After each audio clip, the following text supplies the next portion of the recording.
like, all right, we'll go ahead and get started now, just so we don't hold anybody up. So my name is Samantha Fisher. I'm the head of marketing and recruiting here at Harrity. I am joined by my colleague, Eli Mazur. Eli leads Harrity's patent prosecution team, developing and implementing best practices for managing workflow and creating innovative, data-driven patent prosecution strategies, which allow him to reach favorable results at the USPTO. So Eli has been using Patentprufer, which is the world's first community-based examiner analytics tool since its inception, to help him reach agreements with USPTO patent examiners for some of our clients' most important applications. Today, Eli is going to show you some of the most valuable features of this tool and how to efficiently use it to your advantage. We would really love for this to be as interactive as possible, so we encourage you to ask questions along the way, either through the chat or Q&A boxes that you'll find on the bottom panel of your screen. If you prefer to ask the question out loud, just click the raise hand icon and we'll unmute you. Again, feel free to ask questions as they come to you. We'll stay on as long as needed to make sure we address everything. This session will be recorded and we'll send everybody a link to access it at the end of this. If you do want to share it with your networks, feel free to. We'll also include Eli's contact info. So if you do have any additional questions that might pop up, don't hesitate to reach out. Lastly, did want to mention that Patentprufer is free to use with any valid work email through the end of the year. So be sure to check it out for yourself if you have not already at patentprufer.com. Eli, go ahead and take it away. Hi, everyone. Thanks for joining the webinar today. I know on a nice summer day that talking about patent statistics might not be the most, the best thing you might think of, but I appreciate you joining. Because we do have a small group, please do feel free to stop anytime and ask questions. I want to make it as interactive as possible. If you have a particular examiner that you want me to analyze, I'm happy to do that live. So just type in anybody's name and I could tell you, how I would approach them. Before we start here, let me share my screen. All right. All right, so I'm gonna.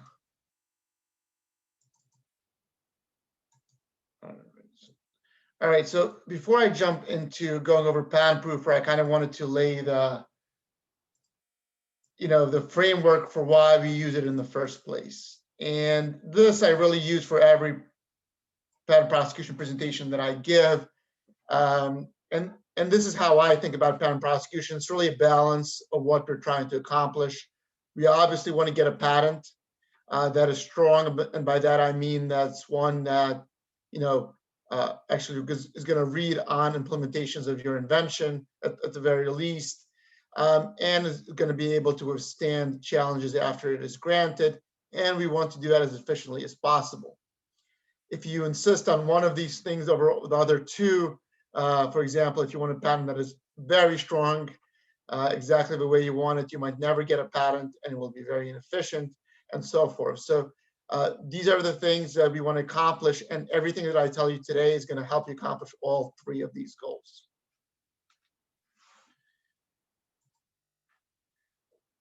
Why is it, particularly for examiners, why is this useful?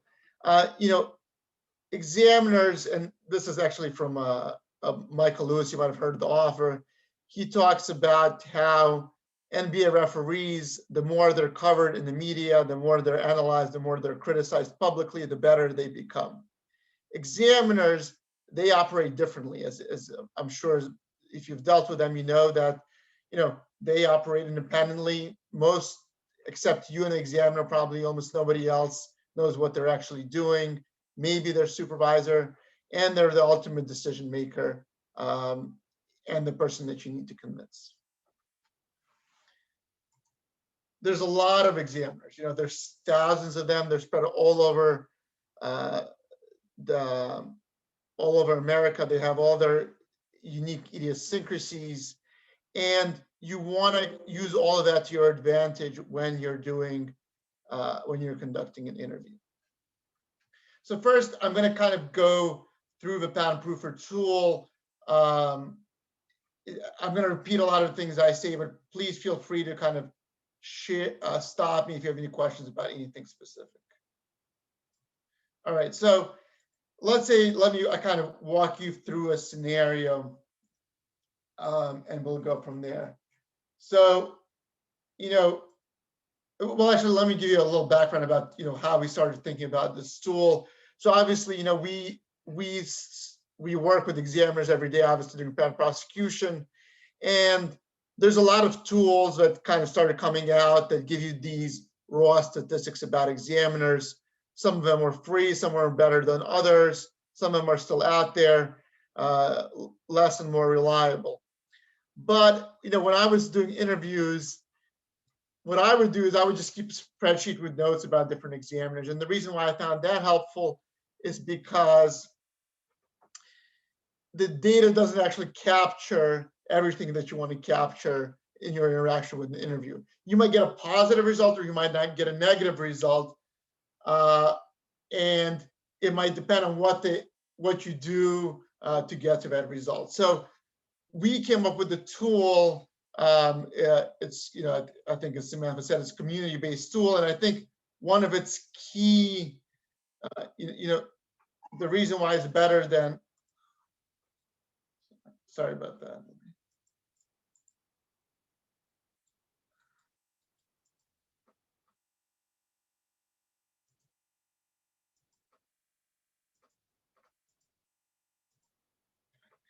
And the reason it's better than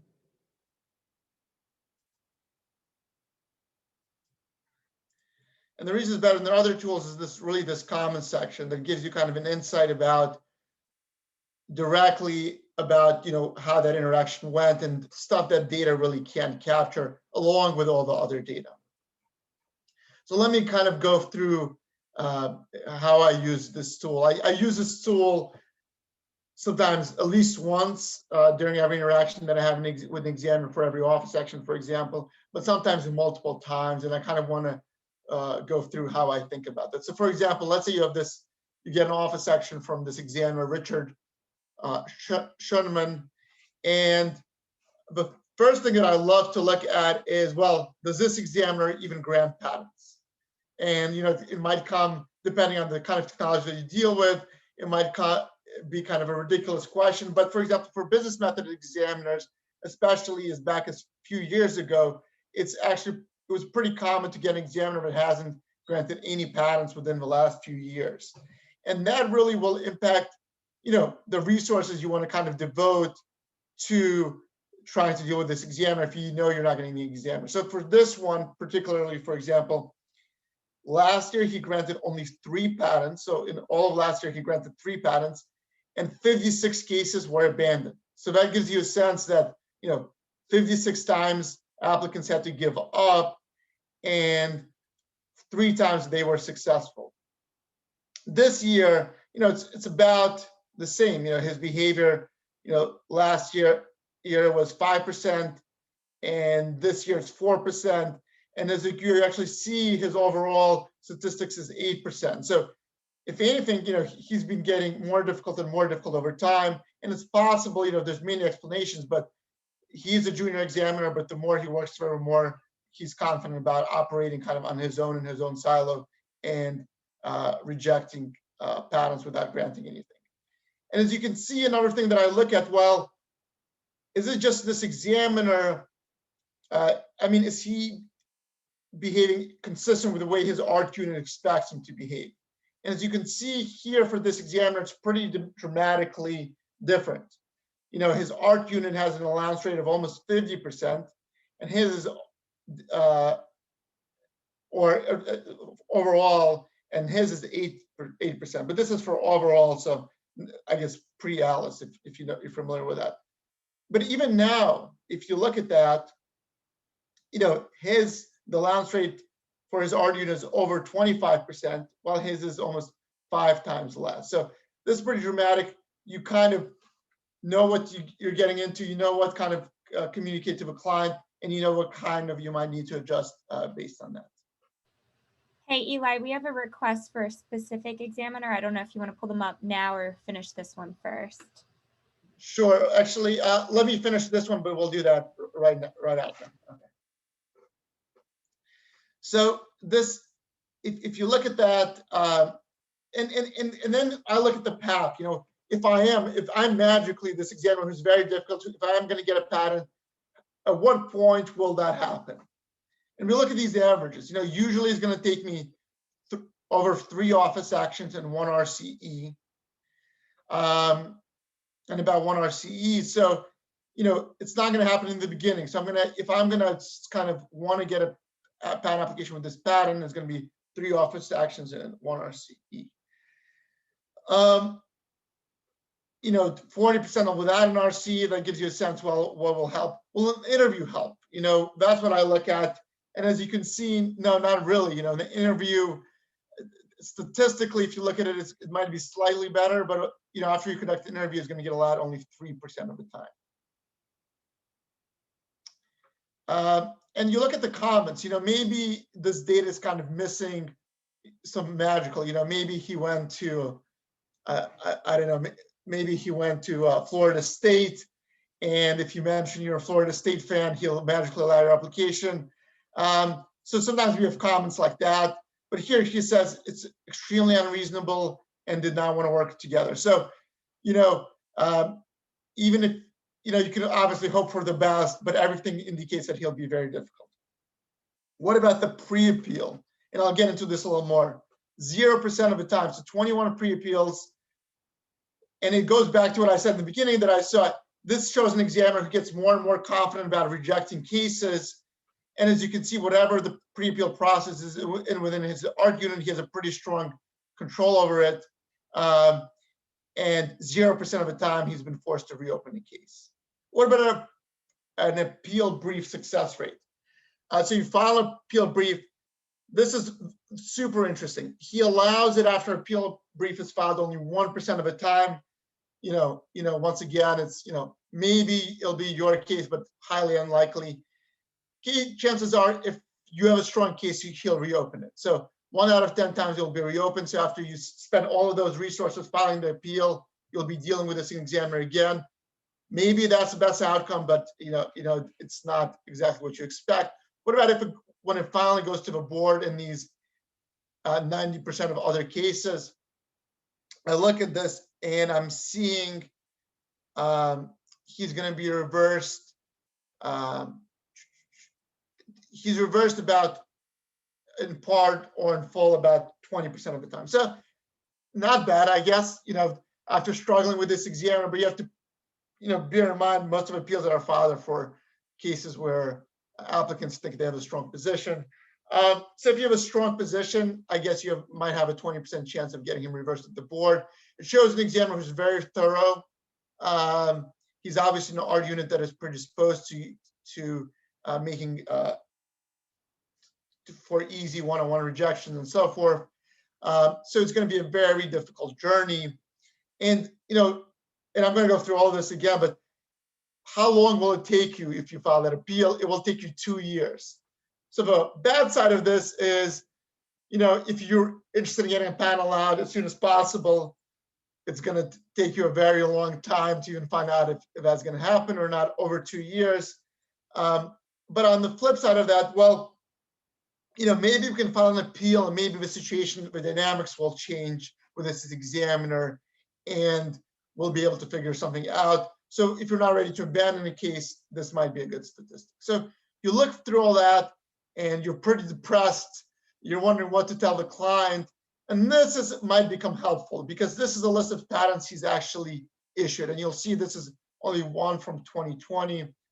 So you could go to a private public player and you might look up, pull up this case and see, well, what if I do magically get something allowed? What will it look like? This is file history. And you see this allowed claim. It's almost 1.5 pages long, super specific elements. And this was finally issued. And what was the situation? What was, I guess, the interaction like with the examiner when that happened? At that point, you overcame all the prior art issues. The only remaining issues are the 112 and the 101 issues. And you can see exactly kind of the remaining arguments that had to be made to get the two allowed. So you'll see, will you be able to make those kind of arguments for this type of case? And and you're kind of digging into this after all these other issues, after you see how difficult he is. But let me, I guess, now let's do the examiner that I guess you suggested. So what's the name there? It's Quinton, Quinton, A. Brasfield, Brasfield. Yep.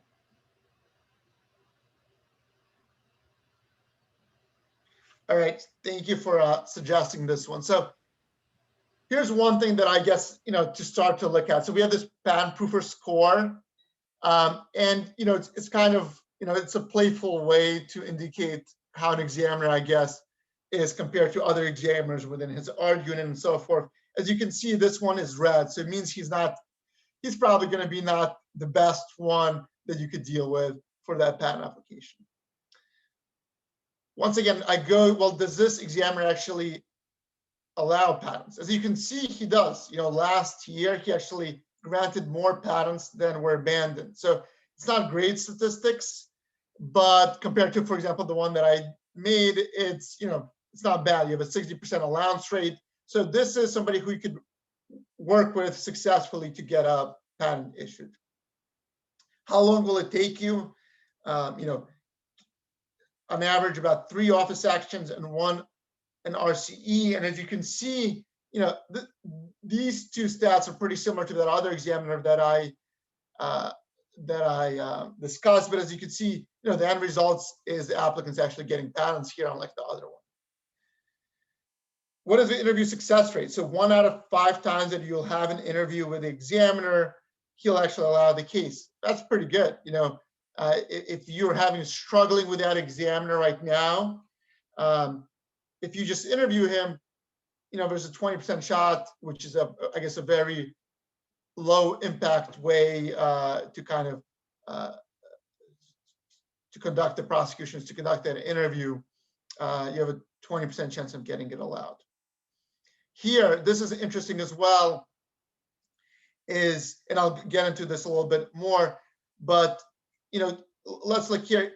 His art unit, actually, if you look at his art unit, it has slightly better stats in terms of allowance, 60 to 80%. But who's his supervisor? And you can look it up his supervisor separately, but you can see, here it's listed.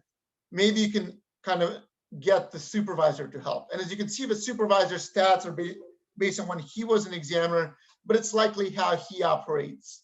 So, the supervisor has a better allowance rate than he did, lower office action RCE rates. Some of the stats are not available, but that kind of gives you a sense, well, he might be slightly better. But even better than getting the supervisor involved, you can how about getting his primary examiner involved? So sometimes you'll see an office action assigned by the primary examiner, or when you schedule an interview, you can say, well, can we have a primary examiner sit in? And you could find out, well, do I want Teresa Doan or Nelson Garces? As you can see, it's going to be pretty different statistics. So Teresa, 86%, allowance rate overall, which is even better than the art unit. This is an primary examiner you want on that interview. You want them to be involved. You want them to kind of be working with that examiner that you had. And I'm able to do that through Patentprufer. Over 0.5% of the time on interviews for her own cases, she allows them. So this is the primary examiner you want to be involved with your case. But one thing that I guess here, let me look at that. And this is on the flip side, this Nelson Garces. His are slightly less than the allowance rate overall. He's better than the examiner that you have, but he's worse than the average for art unit. So if you're going to get an examiner involved, you probably want to do Teresa instead of Nelson. What about appealing? Should you think about appealing for this examiner? Sorry.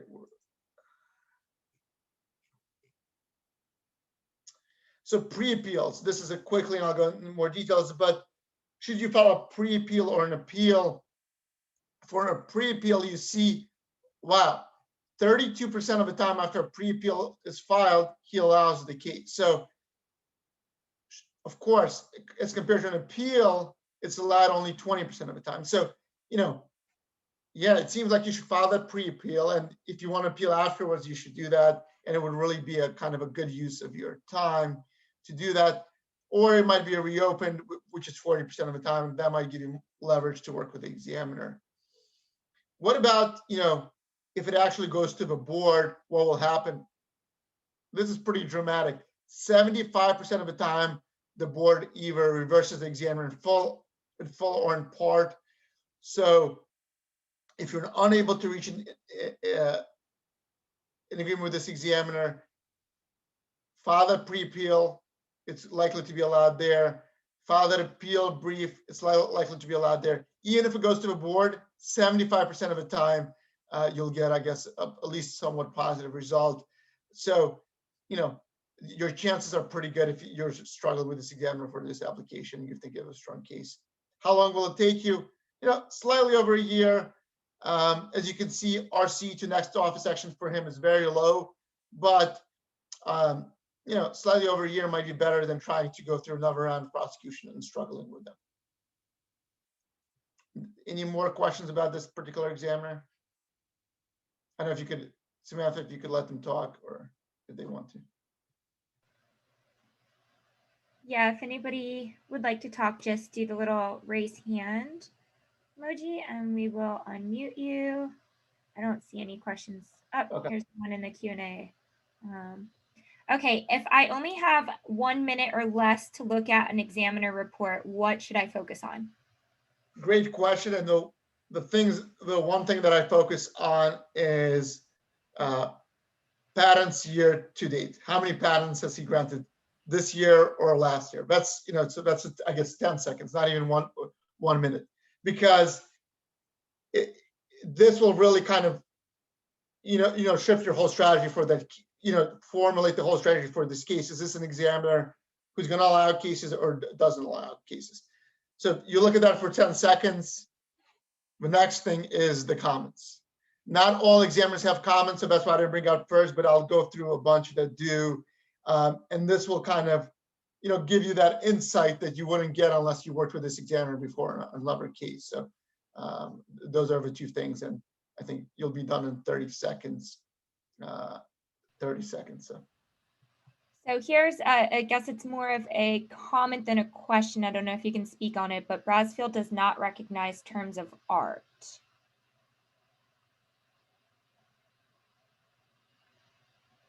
So sorry, I'm not familiar with those. Yeah, so I guess that's a common issue with examiners, and I'll actually go through that. Where actually, let me do this one right now. It's actually it's a good question. Well, how would you do that? So let me.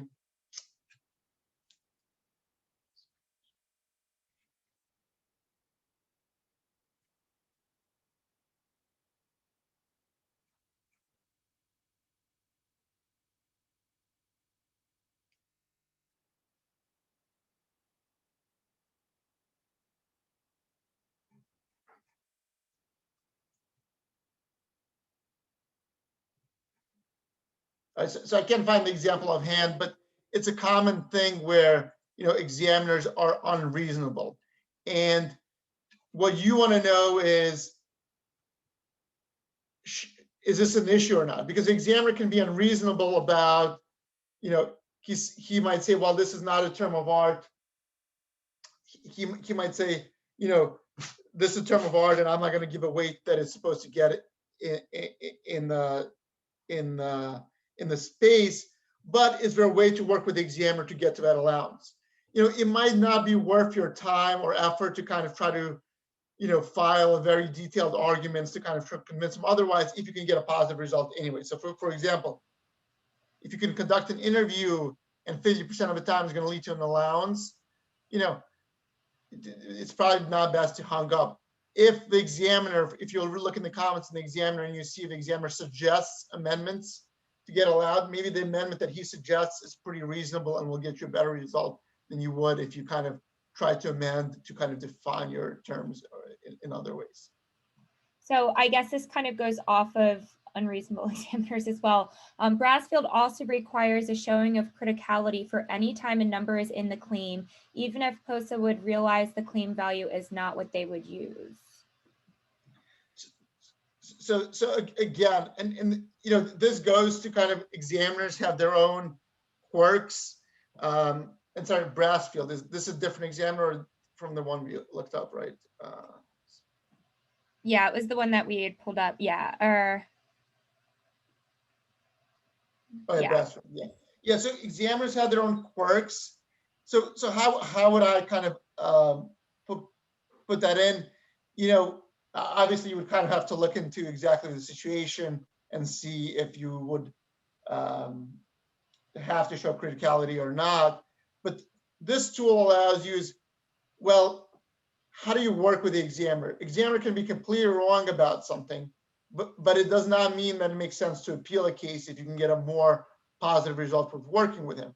Or if you actually look at the appeal statistics and see that in this case, for example, 75% of the times he gets reversed, it's likely he's being unreasonable about his assertions and the board buys that. You can then search for the board decisions for that examiner and see, did you have a similar situation as somebody else who appealed, and kind of work off that. And I think this question is something that we were planning to address at some point, but can you give an example of some comments that are in this tool that would help you with prosecution? Sure, yeah, so let me, I guess, jump to that. So let me go through this, I guess maybe kind of the cycle, and this would be helpful.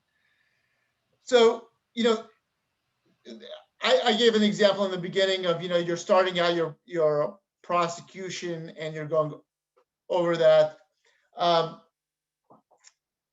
to kind of get a sense of this examiner and whether you'll be able to get a patent at all.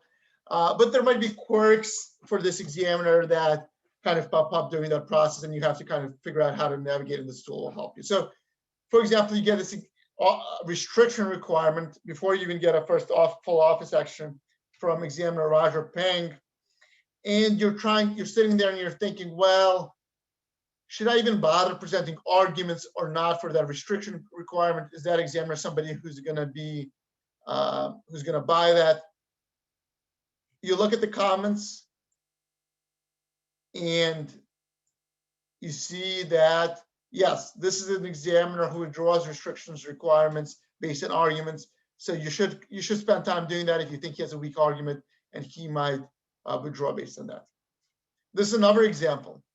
The examiner does these, for example, you get an office action and it's full of objections to the drawings and 112 rejections, and you're sitting there and they make no sense. And you're thinking, like, should I spend time, you know, getting these drawings redone and, you know, completely blowing up the claims and so forth? You look at this comment and you see, well, no, this examiner is somebody who withdraws those kinds of objections to the drawings and 112 rejections he makes. It's not worth your time to do that. So this is an example, I guess, in the very beginning, when you're first just analyzing maybe a restriction requirement, office action, how to do that. And another question, how are the statistics at the top color coded? Like, why is a particular office action or patent rate red, yellow, or green? Sure, yeah, so green means good. Well, I think, yeah, green means that it's good. I guess there's some quirks, but usually green means it's good for whatever, compared that examiner to other examiners, and so forth. Yellow means it's average, and red means it's not good. All right, so go back to the, I guess, maybe I'll kind of go back, but let me go back to 3 examples. So let's say you got that restriction requirement, you look up the Patentprufer, you see that you can present arguments, and you'll successfully overcome them. You do that,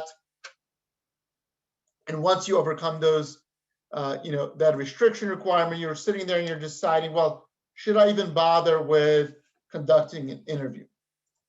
So let's say your examiner's name is James Coble. You put his name in here.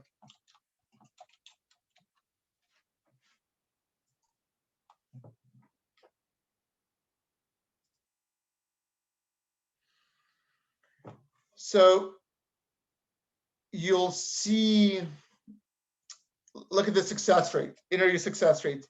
Even though his allowance rate is pretty low, 51%, his interview success rate is 100%. So every time that somebody chose to have an interview with that examiner, they got it's successful. And it's possible that, you know, this might be a new examiner or whatever the quirks of the situation, but this would be kind of, and it's very rare that this is kind of clear cut like this, but this would give you a sense, well, yeah, this is probably somebody I want to interview because, you know, it's a much better chance that I interview him and get this. Another question you might have, well, do I want to get his supervisor involved? Let's say his supervisor is Peter Como within his art unit. You know, probably not. It's just looking at this, it seems like he might not be a great supervisor. Let's say you have this, let me give you another example with, let's say, examiner Joshua Bullock.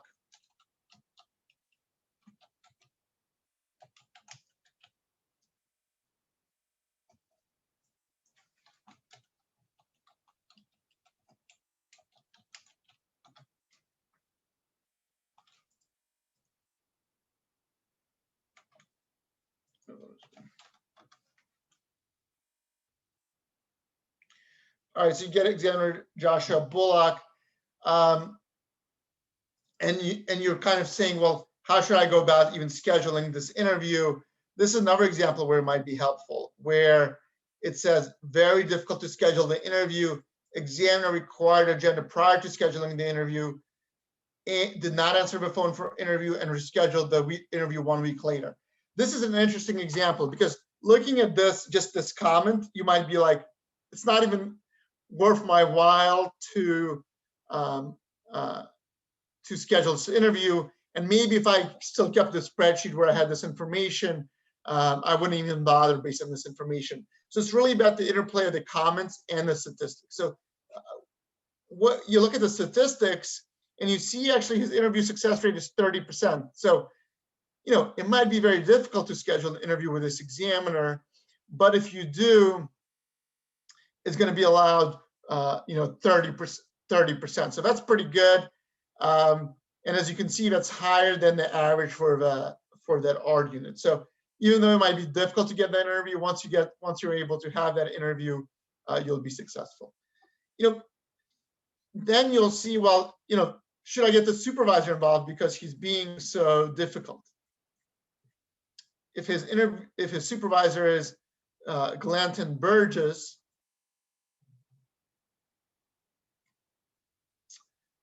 probably not. And you know, some of these statistics are quirky, but there's nothing to indicate with the supervisor that he'll be helpful. So first, obviously, you know, try to work with this examiner and work it out. Here's another example. So for example, you have interview with examiner Casa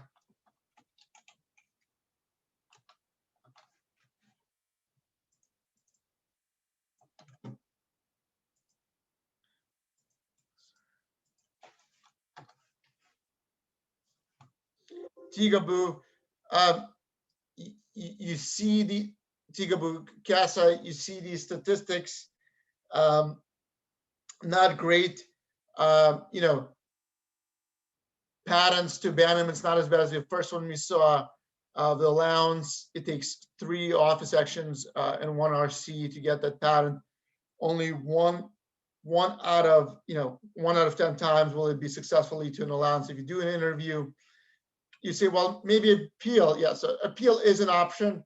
If it goes to the board, it would probably have to go to the board, as you can see, and then at that point, you know, you have at least 60% that part of it would be reversed, but it's going to take you over 2 years. So do you really want to follow this path, even if you're going to be successful? And what if you end up in that other 40% after waiting for 2 years?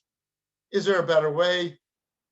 for this one, as you can see, it's pretty dramatic. You have this supervisor, Michael Hartley. It's green, like I discussed. That means it's good. And for him, you see, allowance rate dramatically better. The supervisor's own statistics are much better than the art units. His interview success rate is 60%. So even though this gives you 6 in 10 versus 1 in 10 shot of getting something allowed with this supervisor. So, then you want to consider, I guess, getting the supervisor involved. Here's another example. Should you get an examiner involved, examiner or supervisor involved? And I think these are kind of probably one of the best use cases.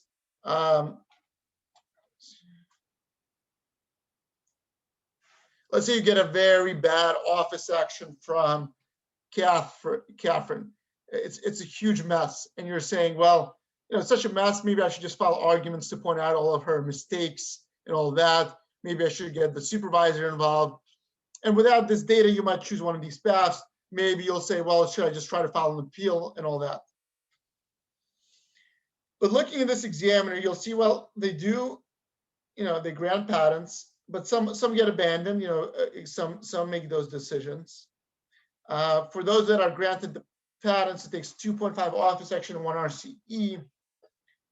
1/3 of the time, if you actually conduct an interview, it will allow an allowance. But this is the comment. Examiner was very easy to work with. Mentions that she prefers to get case allowed before RCE.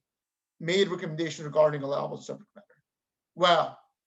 So you get a horrible office action. You're very unhappy with it.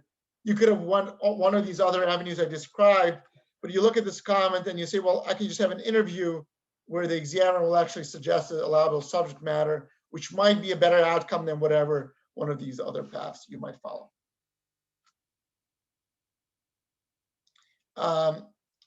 And look at this appeal. It will take you almost 3 years if you do file an appeal, and most of the time you'll be unsuccessful. So, if you follow one of these other avenues, it might lead to a pretty bad result.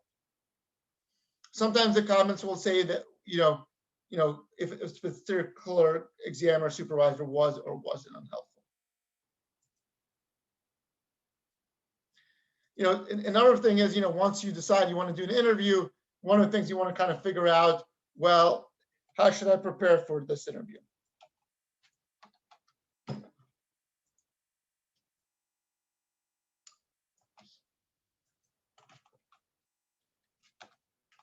So let me give you an example of that. So this examiner, and he might be kind of an old examiner, but I guess it's still relevant. He's pretty easy. He allows cases after 1.4, office action 0.3 on average, 70% of the time without an RCE, almost 40% of the time after an interview. But how should I prepare for this interview? Should I spend a lot of time finding the perfect proposed claim amendment? Should I kind of be ready to discuss the application at a higher level with some specifics? Looking at this comment will kind of give you the path that a proposed claim amendment proposed during the interview overcomes the applied references, and an examiner that it overcomes the applied references.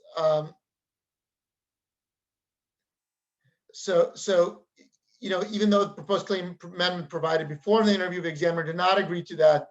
During the interview, the examiner was willing to come to an agreement. So should you spend a lot of time preparing the perfect proposed claim amendment before the interview? No, because the examiner, it's likely there's a decent chance that they're not going to agree to that, but will agree to something else. How should you go about, interacting with the examiner, taking what he has to say during the interview? So let me pull this one up just to give you a sense.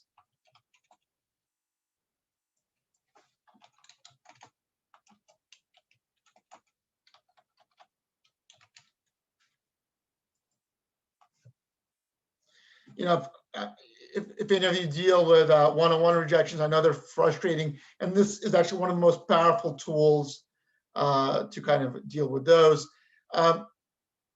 very difficult examiner, but you might have an interview with that examiner without this tool, and this examiner says, you know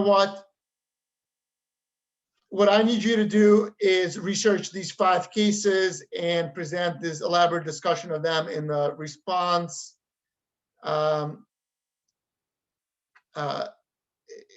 Or in the response, and you'll get a positive outcome. Or these 5 cases should be a model for your amendments. You spend a lot of time kind of modeling your amendments based on these cases. What will probably be the outcome? You look at this comment, and the outcome will probably be that listening to what the examiner says won't get you anywhere. And this is where you might want to consider, getting the supervisor involved, or possibly appealing this case, or looking at what were those other amendments that others made to get to an allowance. There's another examiner. I'm not going to pull this one out, but there might be a comment. An examiner is open to looking at multiple proposed claim amendments. That will give you a sense of kind of the interaction you're able to have with that examiner, and again, how you conduct an interview. So this is, I guess, a fun one. So there's 2 examiners, and I actually just came across them while preparing for this interview. There might come to a point, like I've discussed in the very beginning, where you have to decide, I'm not getting anywhere with this examiner. Should I file an appeal or a pre-appeal? For this examiner, you probably should have conducted an interview, because 60% of the time, for Philip A. Johnson, he's gonna allow 60% of the time after an interview. A pre-appeal, this is super interesting. For a pre-appeal, 83% of the time you file a pre-appeal, it will be either allowed or reopened. What does this tell me? This tells me that whoever's on that panel with him, his supervisor and whoever else, they don't trust what this examiner is doing. 80% of the time that a pre-appeal is filed, it will be reopened. So yes, you should definitely file a pre-appeal for this case.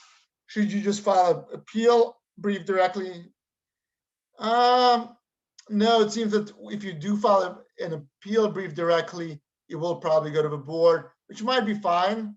But a pre-appeal where you could get all the claims allowed might be a better result than getting just 43% of the time reversed after 1,000 days. So that's important to look at. This is definitely an examiner you want to file a pre-appeal. Now look at it, and this is, we just changed this one letter.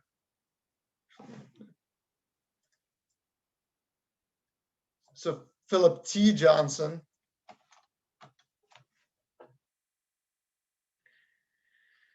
And you almost have again, the interview rates are almost similar, but in terms of appeals and pre-appeals, dramatically different. This is a new examiner, so not a lot of stats, but three times where there was a pre-appeal filed, all 3 times an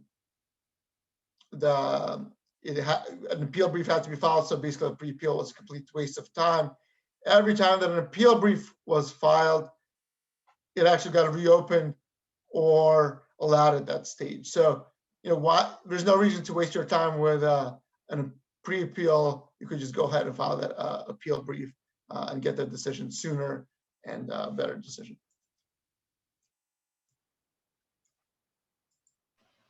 Does anybody have any questions for this portion? Again, you can send them in through the chat or the Q&A box, or raise your hand and we will unmute you.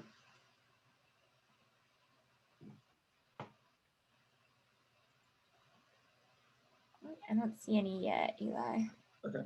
All right. So let me again give you a few more. So, one thing that happens frequently during a prosecution, your client says, let's go ahead and file this appeal. We don't want to deal with this examiner anymore. Let's go file a pre-appeal or an appeal. look at this examiner. You don't deal with this examiner anymore, but 72% of the time, if you file a pre-appeal, 70 or an appeal, the examiner is going to reopen the case and you'll end up dealing with him again.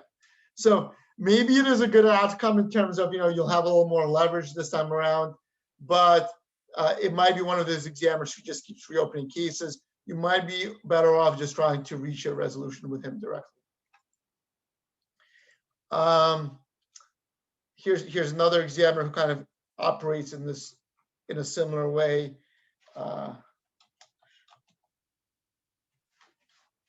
And Schillinger.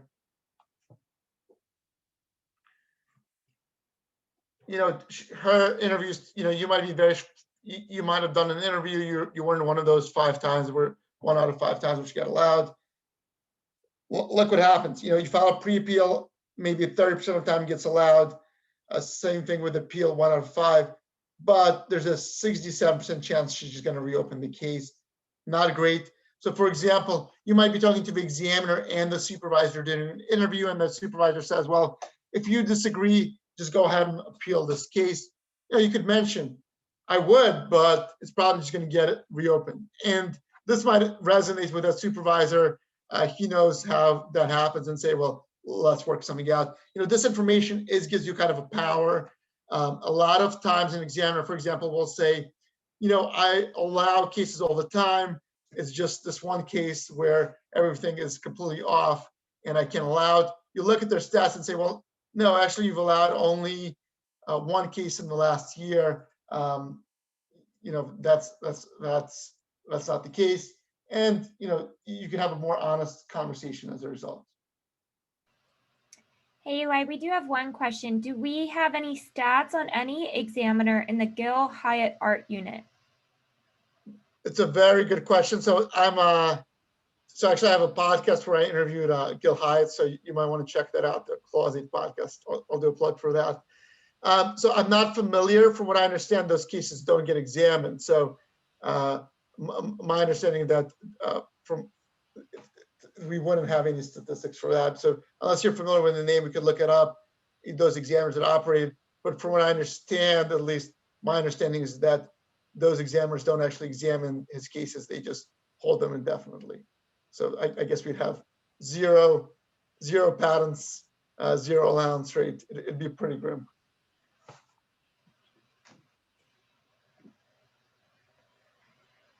All right, so let me give you, walk you through a few more examples since we have about 10 more minutes. So we have this other examiner. Let's say you get office action from Charles Coleman, wants to get a business method art unit. Something very interesting with this examiner, once again, I go to this, how many patents has he granted in the last year?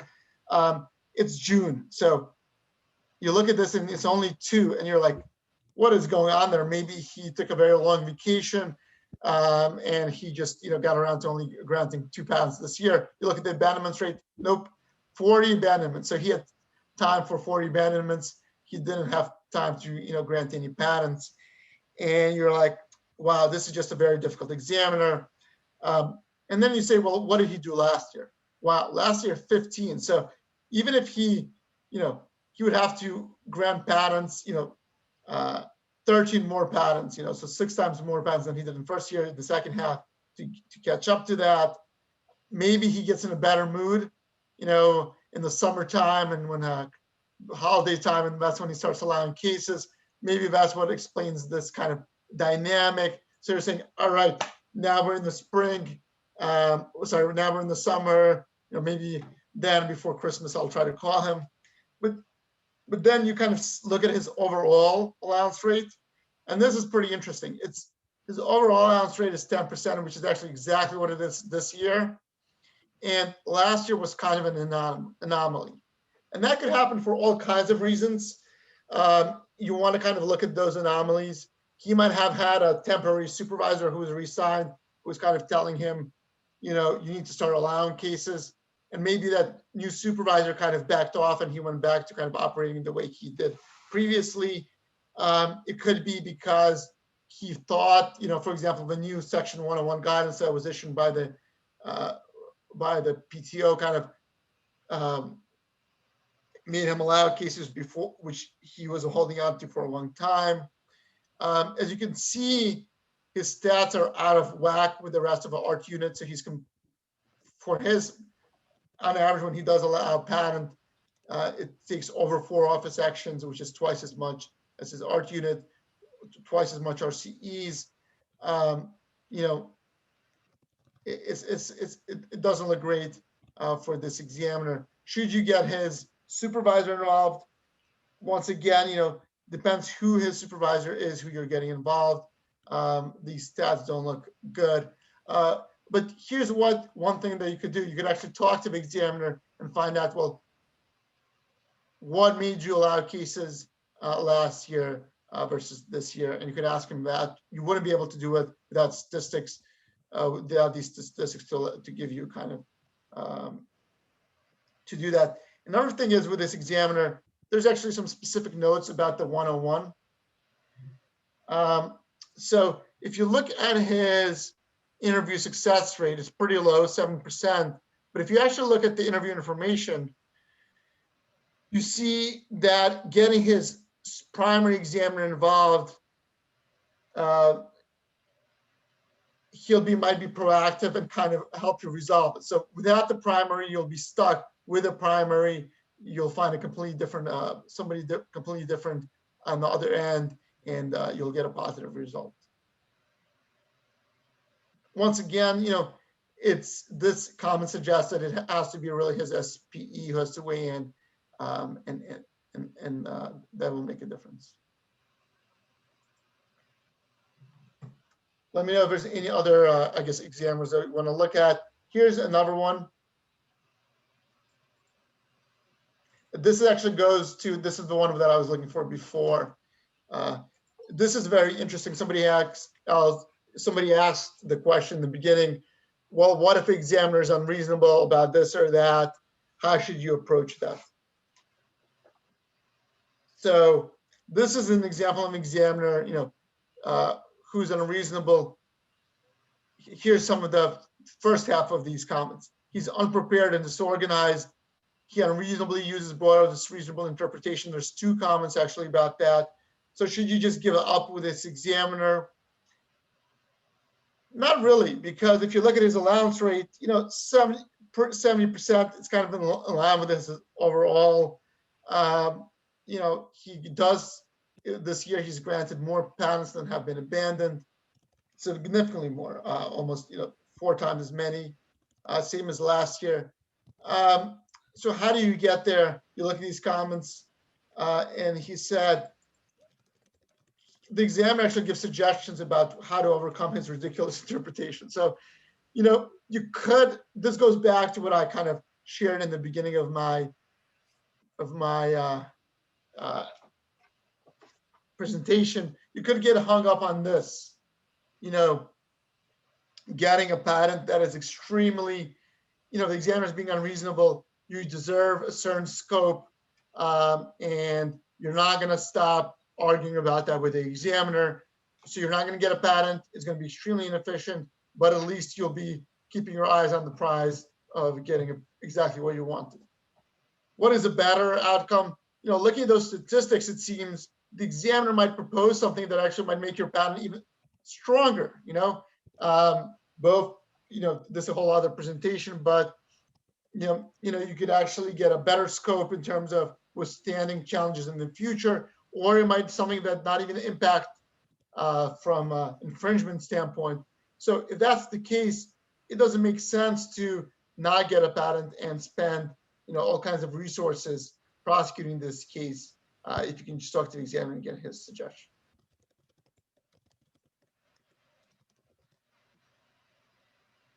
So one more thing, I guess, let me kind of give an example of an example from another examiner that I used. And this one, I guess I could pull up, but this examiner, you know, this is actually for a particular client that I had. He was a very difficult examiner, as you can see.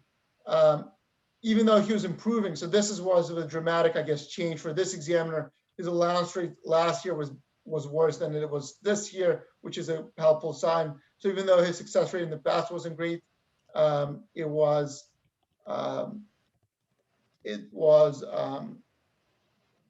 might be improving. Another thing with this, this situation, the client said, we don't want to file an RCE, and I'm looking at these statistics for this examiner, and while if the client doesn't want to file an RCE, there's a good chance they're not going to get a patent, because most of the patents that have been granted require one RCE. So counting on the examiner not issuing an advisory action, not having to file an RCE is kind of unrealistic unless you're going to do something else based on this information. In this case, I had that conversation with the examiner about the client's goals and was proactive about it and kind of trying to resolve it. But without looking at these statistics, you would just have to rely on hope. And I guess that's kind of the advantage that this tool gives you. You don't have to rely on hope. You don't have to rely on guessing. You can actually find out specifics. So we're almost all out of time. Any final questions? And obviously feel free to reach out to me if you have any questions after this.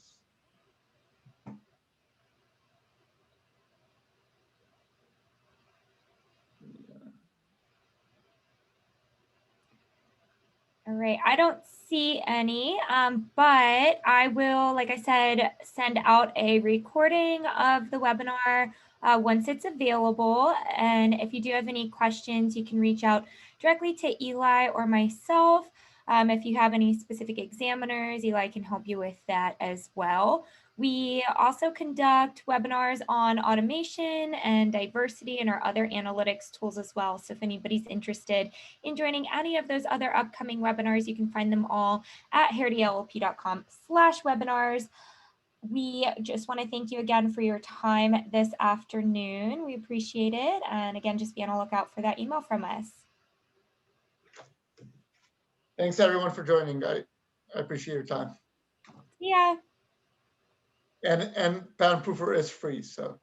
Yes. Oh yeah. And I'll put in the chat real quick too. It's just patentprufer.com, free with a work email through the end of the year. So please sign up, check it out yourselves, and if you need any help, let us know. All right. Take care, guys.